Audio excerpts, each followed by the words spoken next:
Well, good morning. Welcome to Tending Our Roots. My name's Mayana Kingery, and today our beautiful guest is Asha Deliverance, the founder of Pacific Domes in Ashland, Oregon. And Sandra Lobb has done an introduction for her, and we're going to let you see that pre-recorded introduction now. Hello, everyone, and welcome. I have the privilege of having Asha Deliverance with me. She is a force of nature. She's an organic farming pioneer, a builder of geodesic domes. Asha, you founded back in the day, perhaps you'll tell us when, Pacific Domes, your successful company that you still run. You are actively involved in the practice of holistic health as a midwife. You are also a peace activist, hosting forums to bring thought leaders together in fields related to science and consciousness. You've been designated the 13th grandmother of the Hippie tribe. I'd like to hear a little more about that. And you wear so many other hats, including the beautiful one you have on now. Can you please tell us what you'll be offering, what you'd like to present on December 13th when we go live? Beautiful. Yes, on December 13th, I would love to address some of the projects that we're currently engaged in. One of them is building a model village, which most of the young people are excited about because it brings them into community where they can express their what they came here to do, truly, is to build the new earth and build community with all the appropriates, everything. And so what we're doing is we're creating a team that will help build out the business plan, basically, because everything is still done in business at the moment. And as soon as we get that launched, we'll be able to have a better offering for young people to join. So that's one of the projects I'm working on. And of course, that does integrate some of the sciences because, all the many years of science and consciousness that we had keynote speakers for like 20 years. I'm still good friends with all those folk. And so we'll be integrating a lot of their beautiful work, including a Sim Haramain. He's one of my faves, of course. And yeah, so and then also it's kind of a culmination project for me of my life because I started my life with agriculture. I helped build the biodynamic farm in Santa Cruz, where I'm currently sitting. And that project has produced 35 biodynamic farmers per year for the last 50 years since we built that farm. And so that's like at least 1,500 biodynamic farmers out in the world that came through that lovely farm that we built and set up the whole project for. I was one of the original team that built it, and such a pleasure to work with Alan Chadwick, who was Rudolf Steiner's main agricultural student back then, from England, lovely man. And then also I would like to just share a little bit about the 13th grandmother thing, because you had asked. And what happened was I was very instrumental with festivals in the, for about 20 years there, bringing domes to festivals and, helping do producing festivals, stage management, all kinds of things with festivals.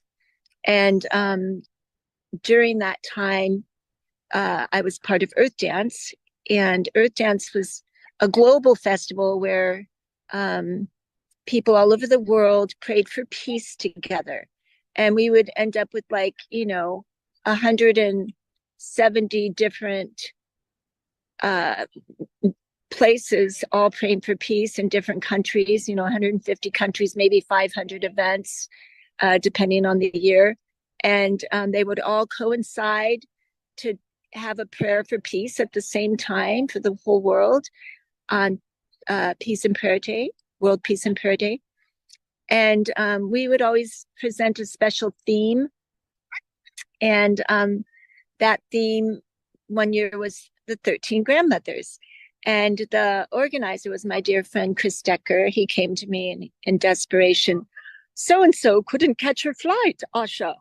Would you please be the 13th grandmother? You could represent the Hippie tribe. And so I sat there and, there was some beautiful women, Barbara Marx Hubbard and Ina May Gaskin, and some of the lovely grandmothers from other countries that we, are still able to listen to their beautiful wisdoms. And I was number 13. And when it came to my turn, I never know what I'm going to say. Like, I don't know right now what I'm saying, but it just comes. And so you're supposed to say your name and then talk for 5 minutes. So I said my name and then Asha Deliverance. And it is not me that's going to speak to you today. It's the Divine Mother. And I don't usually channel. So I was like, okay, what's this about? And then all of a sudden she starts coming through and says, during these transitional times, call upon the beings of light. They're here to support us in every way. And we just simply need to ask. And I think that message is still very pertinent right now. So that's why I'm sharing that. Call upon the beings of light. They're here to support us.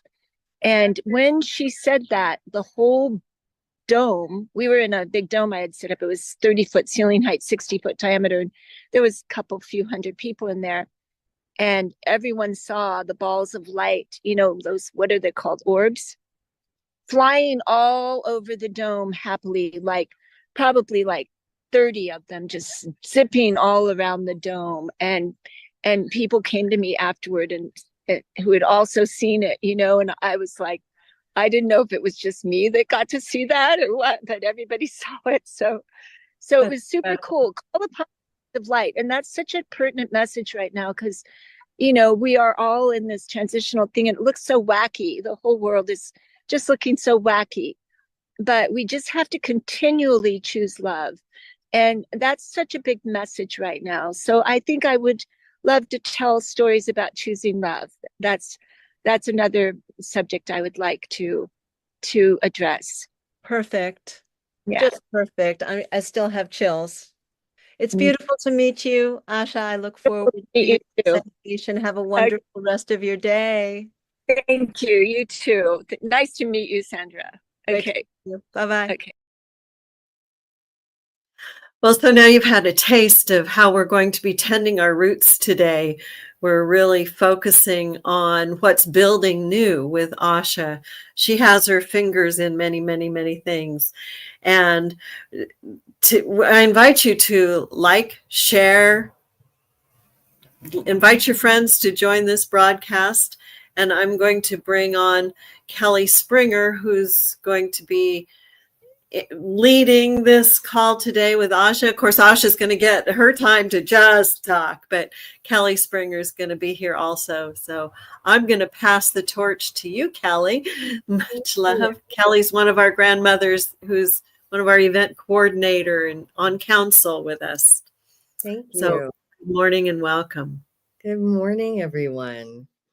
Wow, it's really special to be here, to be part of this event, and to be celebrating the voices of our grandmothers together. It's so good to wrap up the year with this kind of a gift. Think about this season of giving and gift giving and inviting all of you to participate in receiving these incredible wisdom keepers, and also to think about sharing from your hearts for our organization. The Grandmother Council Network.org is our website, and you can come on and join as a seed or a flower or as a fruit or nut. And there is so much for us to be able to share with our voices there. So check it out. And we're also fundraising, and there will be links for you here. So I want to bring on this beautiful grandmother. Asha Deliverance has been an inspiration in our community. I happen to live in Southern Oregon and happen to know Asha personally. And it's such a pleasure and an honor to be able to be close sisters to each other. We've had more than one occasion to bump into each other at ecstatic dance or at some ceremony here or there. And Asha's been helping people in this community for years.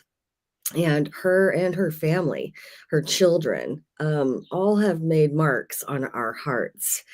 As the person who is the Dome Lady, the Pacific Dome Queen, and her incredible knowledge about building community and her sacred geometry awareness has always been very inspiring to our hearts and to me, and to witness just how much knowledge and information she has and how she weaves us as a community together. We need people like her, and I'm so honored to be introducing Asha to all of you. Asha, welcome. Thank And you, thank you Kelly. for attending our roots today and for being here as our second speaker. Thank you so much. Thank you, Kelly. And thank you, Mayana, and everyone who's been organizing this amazing forum, because it's so important to everyone, really, to get the wisdom from the elders, especially now where we have so much return to tradition and needed knowledge to how to navigate having an earth-based lifestyle. And so it's just really a primary force, the force of the mother and the grandmother, to carry that through. My lineage is from all over the world, and I'm sure at this point we're mostly all Heinz 57 or whatever you call it. We've got, traditions from everywhere, and to grow up with traditions and different languages and everything in this country, in the US, has been an amazing really evolution for humanity, I feel like, in many ways.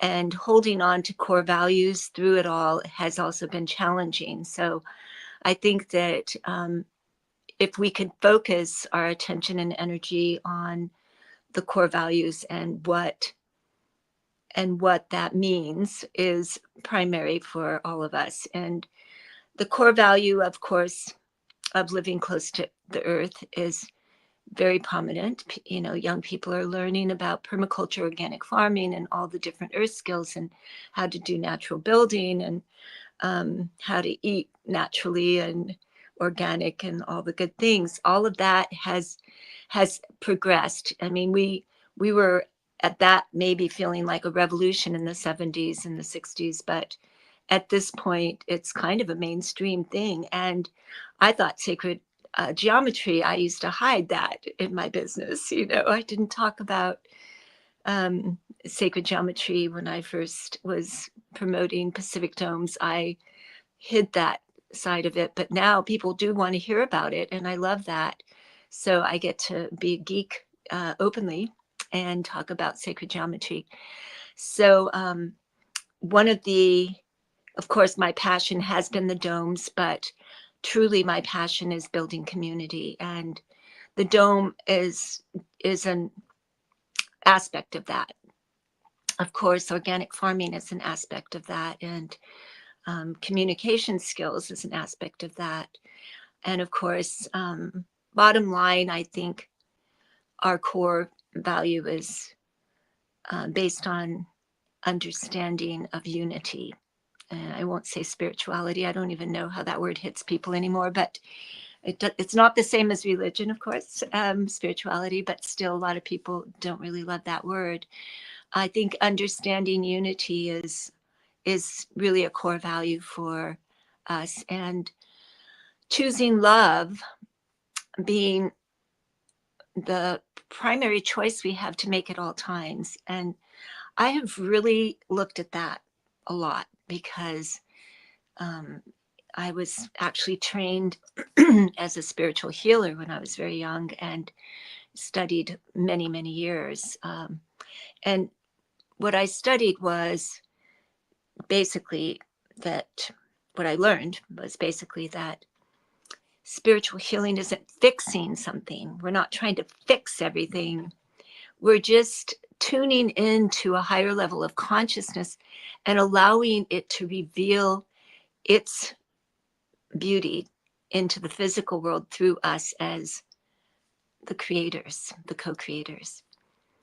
And so I think that's the primary reason we need to consistently choose love, is because we're choosing to lift our consciousness and awareness out of the problem and into where it's already been solved in the true nature of reality, and bringing that, allowing that beauty and that peace to refocus and recalibrate the outer expression, which we call the physical universe.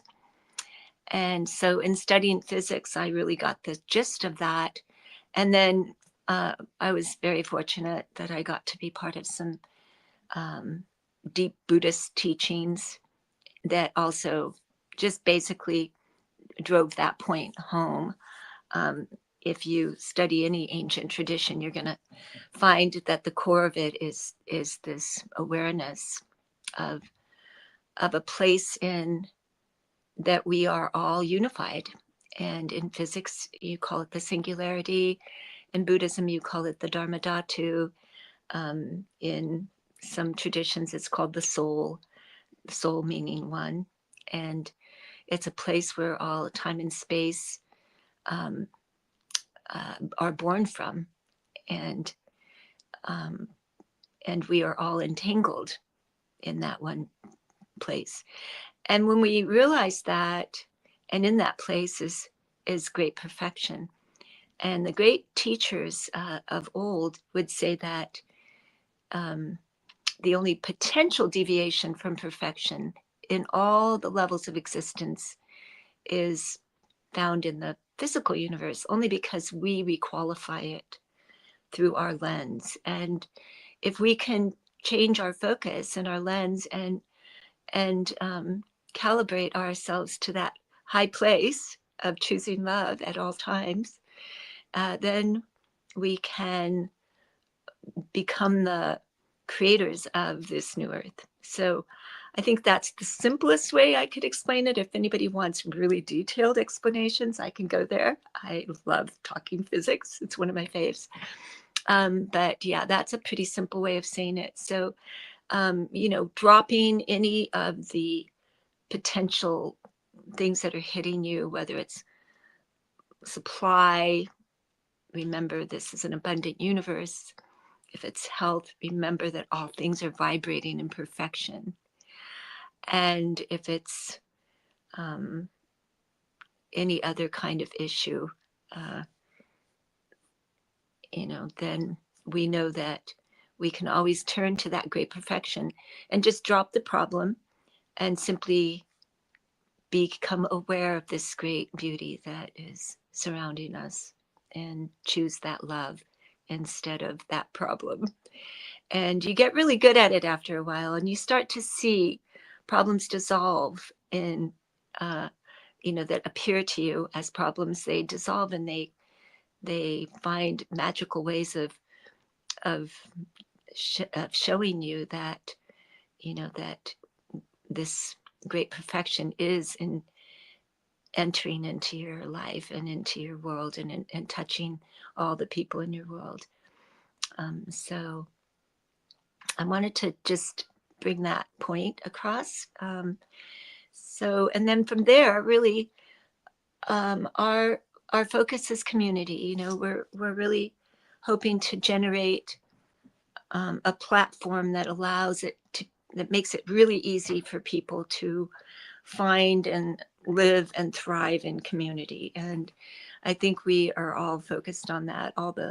I'm pretty sure if you ask all these grandmothers who are involved in this lovely platform, that they will all say that that's a primary part of their story.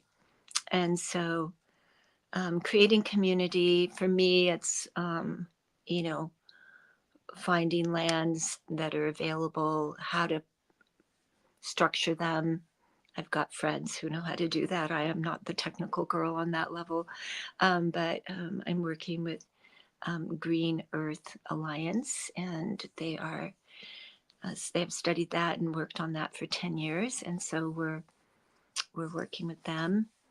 And I may have said their name wrong, because I think it's Green Earth something, but anyway, they have an entity that actually just does that. They look at all the various ways of generating community platforms and how to make it work for different areas and different systems.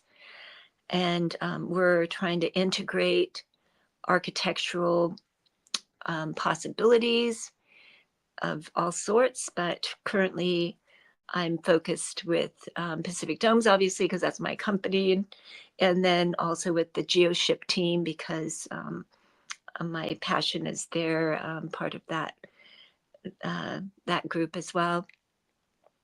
And for me, the ceramic crete is the main solution that we have to build the new Earth, and as a very strong and viable and beautiful architectural system.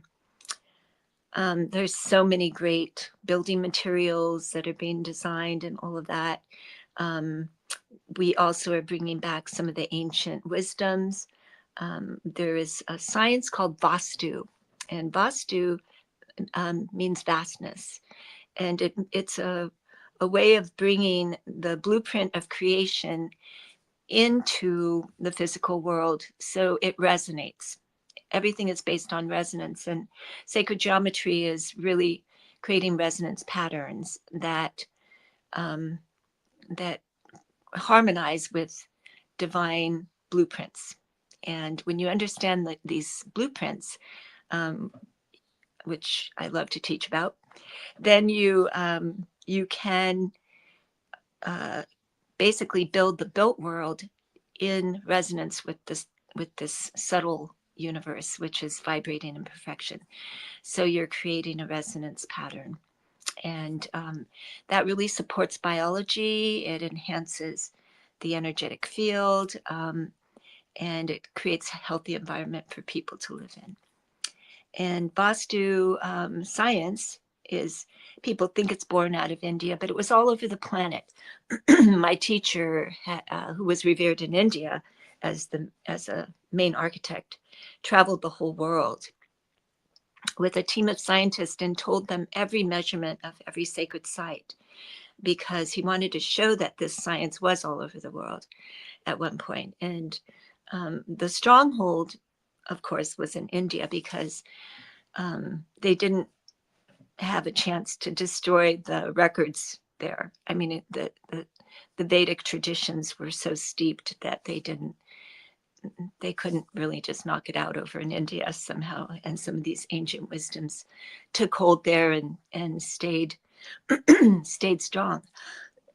So the Vastu science is something we want to consider and integrate into our designs. All the ancient cities and villages were calibrated and designed according to specific measurements. And typically they were in patterns that you will see if you could see like the ancient cities in France, for instance. They were all in geometric patterns, stars and different types of patterns that fractaled out from a center point, and that center point being the center of the community. And so designing villages and, of course, integrating all the beautiful work that everyone's been doing these past many years to bring forward innovations for charging water and making, you know, easily, readily biomes to fertilize and, for agriculture, and all the building systems with, hemp and cretes and all of that. People have been really working to bring forward new innovations, and I think all of that is going to start to blossom as we move forward here. It seems like the technologies have all been suppressed, and many things have been held back because of corporate greed.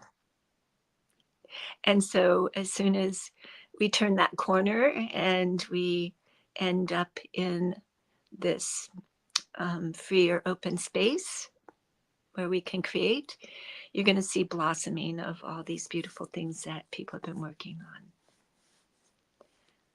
So that's a bit of it. I think I was going to talk a little bit about the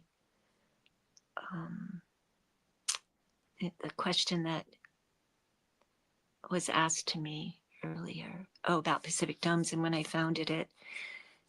It was back in the 70s. I was living in Santa Cruz, which is where I'm right this moment, up on the farm, and I made a bunch of teepees.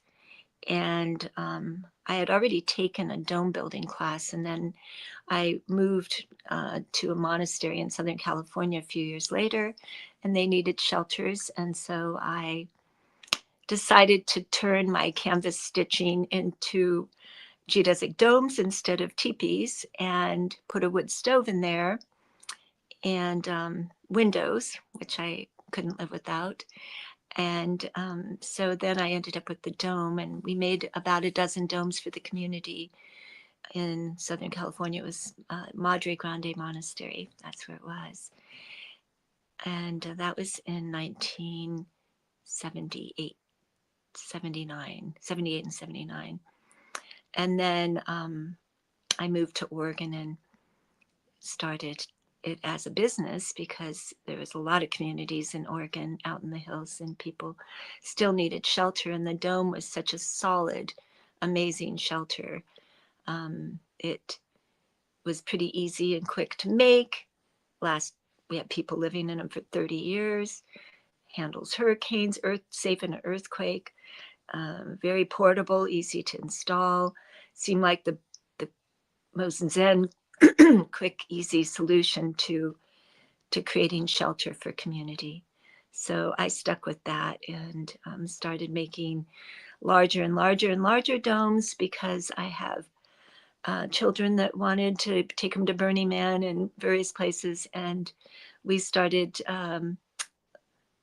making domes for theaters, projection theaters. My oldest son was doing a company projecting in the domes. And so now, matter of fact, he started that sphere in Las Vegas, which was kind of born out of that idea.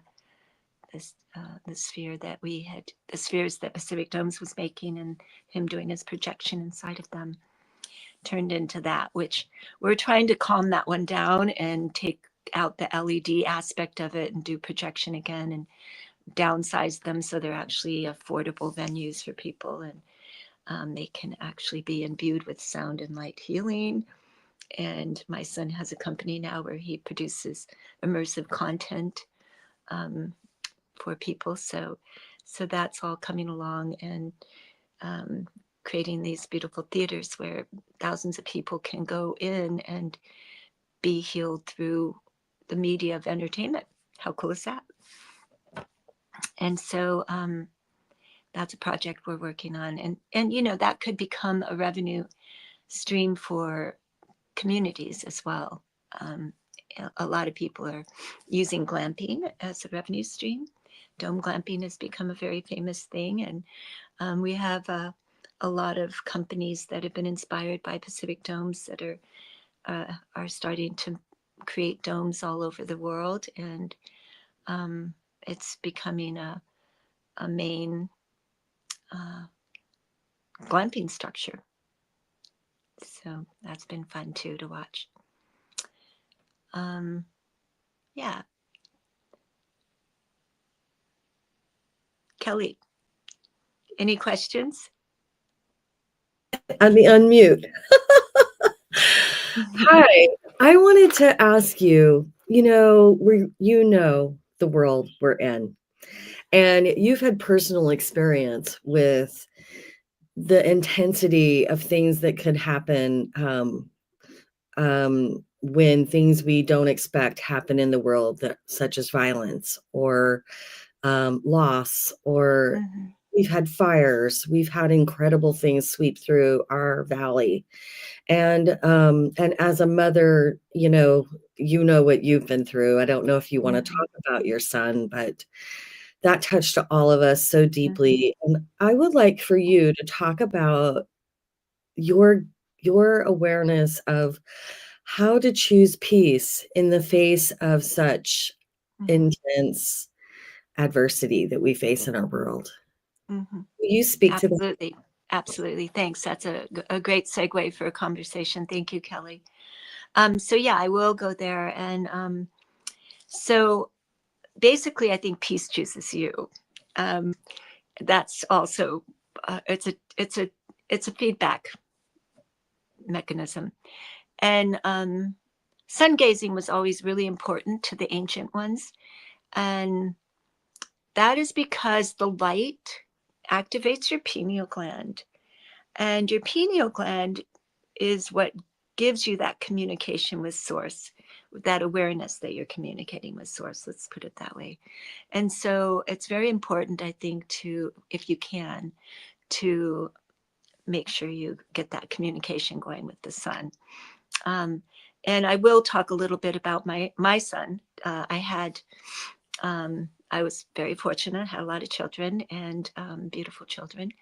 And my youngest son, Talishan, who graduated from Reed College in Portland, which, if you know what Reed College is, it's not an easy school. You have to be a valedictorian to get into the school, and it's got one of the toughest curriculums in the country. So graduating from Reed is a big deal. And he was immediately adopted into an environmental consulting firm, which was kind of his passion.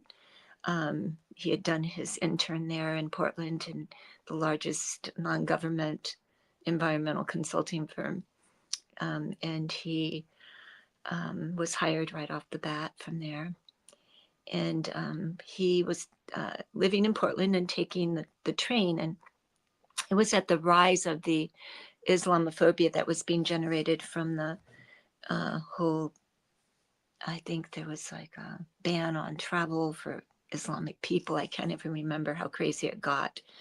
But Talishan got on the train in Portland, and there was a white supremacist harassing some young Muslim girls. They were barely 17, 18-year-old girls. And Talishan stood up to defend them. And he ended up being killed by this white supremacist, along with a lovely gentleman, older man, who tried to rescue Talishan from this guy. He was also killed. And anyway, basically, it was the first day of Ramadan, and it was so obvious that Talishan had chosen this destiny, and to everyone, because it was the first day of Ramadan. He's, on this train out of choice. I had just finished saying to him a week before, Talishan, I bought you this nice car. I'll rent you a garage in Portland so you can just drive your car to work every day. No, Mom, public transportation is the way to go. And so he had obviously chosen his path And it became a big statement that this, blonde, red-haired boy, 6'3", wearing all white, stood up in the train to defend these beautiful Muslim girls with hijab. And it was the first day of Ramadan, and he died. And they, that's in the Islamic tradition, that is called martyrdom. And they took it seriously that had been, something from, that was meant to be, basically, and that they took it as an honor that Talishan had done that. And it meant a lot to the Muslim community. We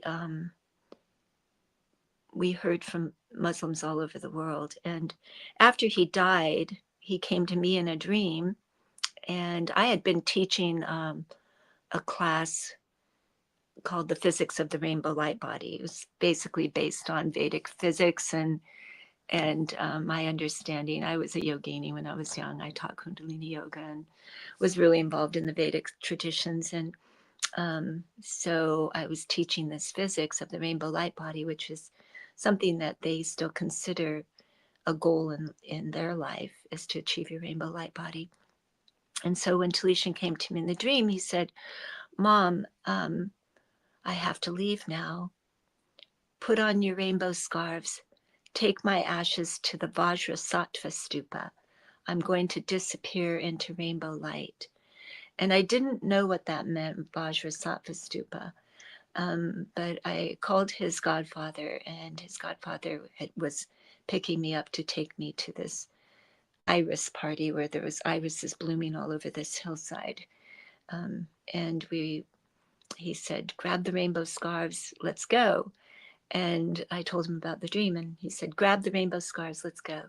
We drove out into the countryside, and very close to where the irises were blooming was this Buddhist monastery.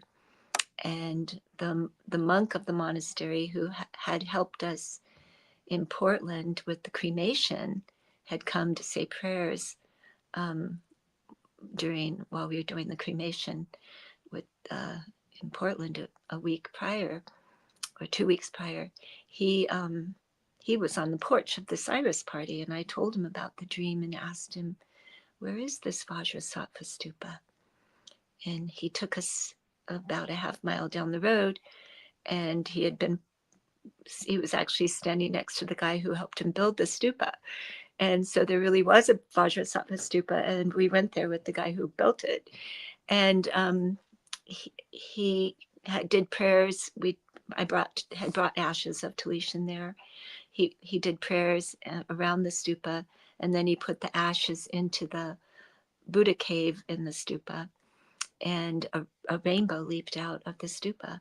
And we looked up, and what we saw was like it had been a very cloudy day all day, and then all of a sudden at sunset, and it was sunset when he passed away, sunset when we cremated him, and then it was sunset when the rainbow happened. And all of a sudden a big opening in the sky over by the sunset, and it hit the rain drizzle, and it created a big rainbow. And we just saw these big drops of rainbow colored water falling from the sky. But the other gentleman who had built the stupa was taking photographs from a distance of this rainbow leaping right out of the stupa. And so in the Buddhist tradition, they considered that a bona fide rainbow light body accomplishment, because they believe that that the mother's dreams or the father's dreams were really telling of these kind of miracles. And the fact that he had come to me in a dream and told me to bring his ashes to this stupa, and I didn't know where the stupa was. So I was invited later by the person. I was actually with Sangye Khandro, who was the translator for the Buddhist Rinpoches. She's the main translator probably on the planet for the Buddhist Rinpoches, and she translates their writings as well, the ancient writings of that are in Sanskrit, and she is a translator. And so she told me, she had me come to a talk that she was giving about rainbow light body, and she said that when you achieve your rainbow light body after you die, not only are you liberated, but thousands of people are liberated with you, in specific 3,000 people. And that this is like a doorway, opening a doorway, basically. And it's kind of like igniting passages. And so we felt that that was a very important moment for an opening. And many people in Ashland felt that their heart was opening. It was not just felt on the other side of, where people had passed away, although we were told by a medium that he was greeted by thousands of people celebrating on the other side. It was also people, all over the world who had dramatically felt, their heart opening and a big change.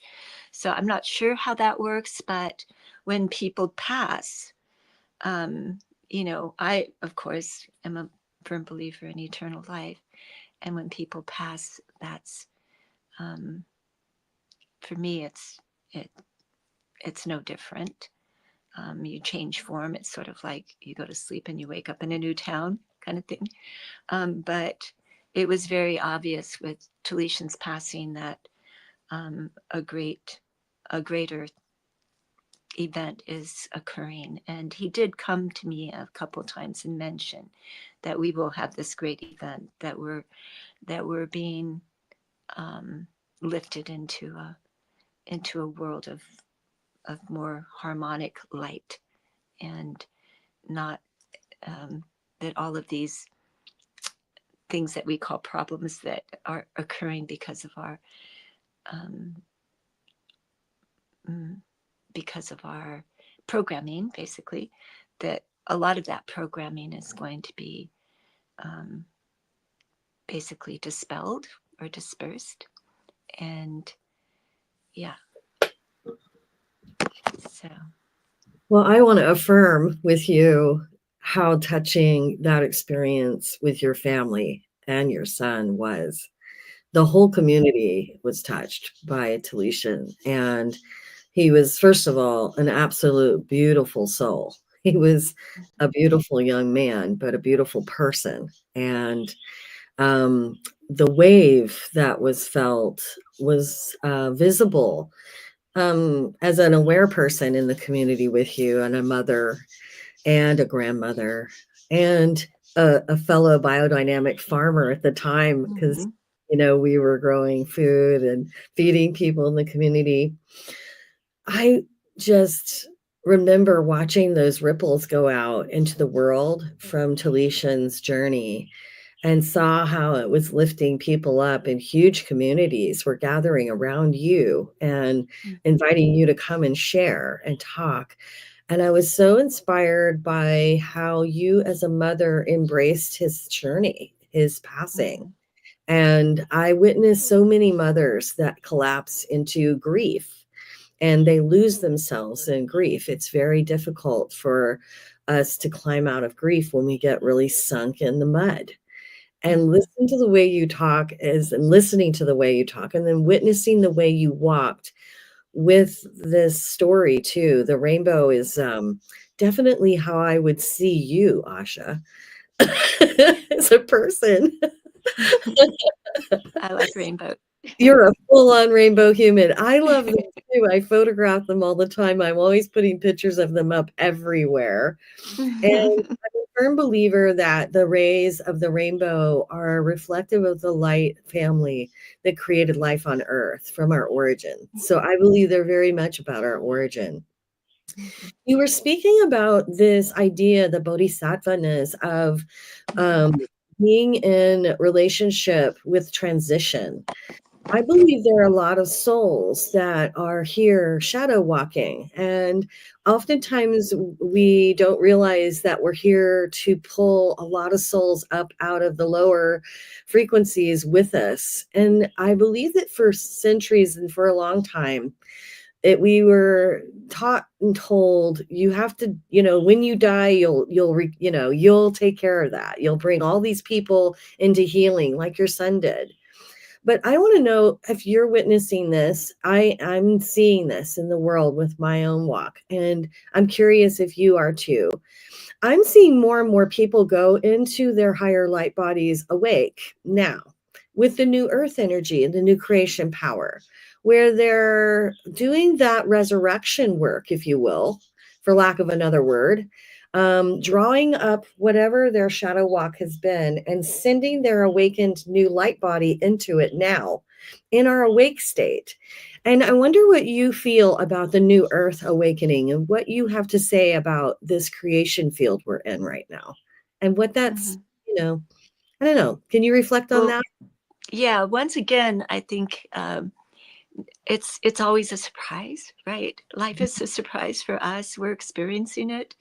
Yes. And I feel that it's a gift from on high, from, you could say, our higher self, of course, because we're all unified in that higher state of being and state of consciousness. And of course, we all want to know, how is this going to go? We're all like concerned, we're maybe nervous, we're excited, all of the things about what will happen in the future. But I feel that a lot of it is a journey of faith, building faith and faith in the fact that there is this great perfection that has us and doesn't let us go, and there's no getting away from it, and faith that it's unfolding our lives in a beautiful way, and the more that we keep the positive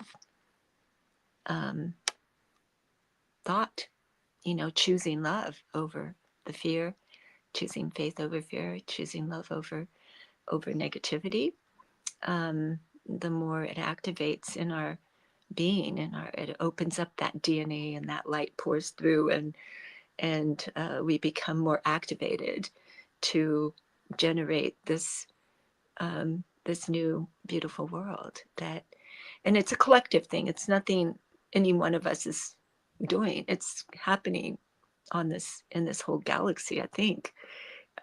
For sure, our solar system and our sun, and from what I hear, our galaxy. Who really knows all the specifics. I think that there's a lot of people talking about it, and it's stuff that nobody can prove. It's like the unseen world. How do you prove it? So you prove it to yourself, really, through making that choice over and over again, and then just watching how it, for me, it's like changing, not changing, but lifting the lives of people around me, and not just myself, because I never feel like it's about me. It's about the people that I'm. I have employees. I have a big family. People in my community, people all over the planet. It's always so. That's why praying means focused attention, right? Focusing your attention specifically on something. And so if you have, like, I have a whole team of people, I know how they operate. They watch the news and they see what the crappy stuff is happening all over the planet, and then they sit down and meditate. They just, because those things were in their awareness, and now their awareness is going to the high place where there is great perfection, and the illusions of these problems do not exist, but they bring harmonics to those places. And so yeah, so that's what's happening. Beautiful. Well, thank you so much for lifting us up today with your words, your heart, your beautiful sharing. Thank You're you, an Kelly. amazing inspiration to me and to everyone who gets to meet you and to those who are getting to hear you right now. So I thank you so much. And I'm so honored to be here in this community with you. Thank you. And it's such a Just about that. it's Thank a you. treasure to be with someone like yourself in our community. And our inspiring grandmothers and the idea of building community, I believe in unity, is our collective dream. And I'm so hearing that voice in you and resonating with that voice with others here, that we grandmothers are going to need to get together more here. So let's Thank do that. Thank you. Oh, thank you so much. Yeah, thank you. Thanks, everybody. Thank Okay, you, Asha. bye. Beautiful. So I am just inspired by Asha on every front, everything she spoke about. I hope you are too. I hope you find that in these moments, being able to hear the voice of someone who has walked through so much in life, helpful to you in some way in your daily life right now. Every day, we all get to wake up and have our own new experience. Today is a blank canvas for each and every one of you. And taking some inspiration from a beautiful woman such as Asha today, think about what it is that you're going to get to do differently today from what you were inspired by her heart, and see what magic you can weave into lifting somebody up along with you in this moment. We celebrate these incredible grandmothers. I want to invite all of you to know that we have an incredible series going on here with Tending Our Roots. This is day 2. We get to have Miss Robin Youngblood tomorrow, and after her, we have a whole series, 10 straight days for you to meet each time we gather to hear from these incredible wisdom keepers. Our grandmother organization has been coming together and growing stronger, and you are a big part of it. We invite us as a collective to come together and start sharing our voices and working together in this new project we have as Grandmother's Garden. Thinking of us as the flowering light, the beautiful beings that we all are, we are all here to be flowers in the garden. And so when we come together into Grandmother's Garden, we have an opportunity to share our voices. If you come in as a seed and join with the the Global Grandmother Council.org, or come to our Facebook page, which is really a great and big, a very excited opportunity to speak and share with grandmothers on social media. Our collective group on Facebook is called Global Grandmothers Council Network. And we are so blessed to be building this nonprofit organization. It takes a lot of organization to put an organization together, as you all know. In the real-time reality of it all, there's stuff going on in the background and people doing incredible service to make all of this possible. We have a core council group that have volunteered their time to put together this organization and to coordinate this event even for you. Some of us are also coming together to be volunteers, such as myself and many others who are stepping up to take leadership for certain parts of it. There's room for more volunteers. So I want you all to know that if you feel like you want to be involved with the growing of the Grandmother's Garden, please let us know and reach out to us. And as our end of year is wrapping up here, we wanted to do a fundraiser that would be more than just asking for a gift of donations, but would be giving you something. The Tending of Our Roots event is the culmination of visioning and gathering that we did to ask the divine to guide us in this moment to what we could give to you all. And for us, it's this, the grandmother's voices themselves. You are so right on. And I want you all to know that we have an incredible gift to share with all of you. And I want to invite you all in this continuing receiving of it to think about making a donation to the Grandmothers Group. And I'm going to turn things over here, I believe, to Mayana and let her wrap us up for this moment. Thank you, Mayana. Thank you, Callie, and thank you, Asha. Asha Deliverance is in the core of Peace Production, which is the nonprofit that has been invited to step in and organize the grandmothers. It's quite a task to organize grandmothers in technology, and I really appreciate this opportunity to bring her wisdom, whom I know tenderly and intimately as the woman who could even multiply grace beyond what Mother Mary could do. In the moments that Mother Mary lost her son, in those moments, I saw Asha walk as a higher being in form. Yeah, she totally did. She did. She held her heart and her spirit with such grace and beauty and acumen for humanity at that moment. She was mothering thousands of people at that moment through her own experience. It was really phenomenal. True. Yes. She showed us the way through grief to joy in the moment of the grief. Yep. And that can't be understated. Yeah. This is a woman who is at the core of Peace Production, which is surrounding and enfolding the Global Grandmothers Council. So just so you all know, she is all that. And I'm so grateful for this day and this opportunity. And thank you, Callie, for being present also. I'm a West Coast girl living on the East Coast, and these are my peeps. We all met here. You know, Mayana, myself, and Asha, we all met each other here in Ashland, Oregon. Yeah. And Ashland is such a great place to meet. And, you know, we are all the part of the Phoenix here, and the beautiful medicine lines of the dragon lines that meet here in Ashland that come up from Mount Shasta. It's a really powerful place. And so how perfect.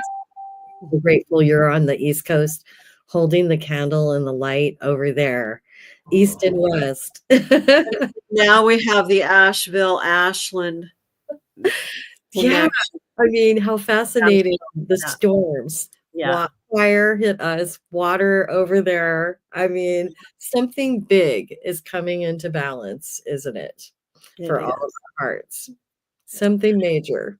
Yes. So thank you all. Thank you for being present with us today. Thank you for listening with your open heart. Thank you. If you feel that you have received and would like to donate to the globalgrandmotherscouncil.org, we welcome you, and we welcome your presence in Grandmother's Garden, and we welcome you in all realms and in all ways.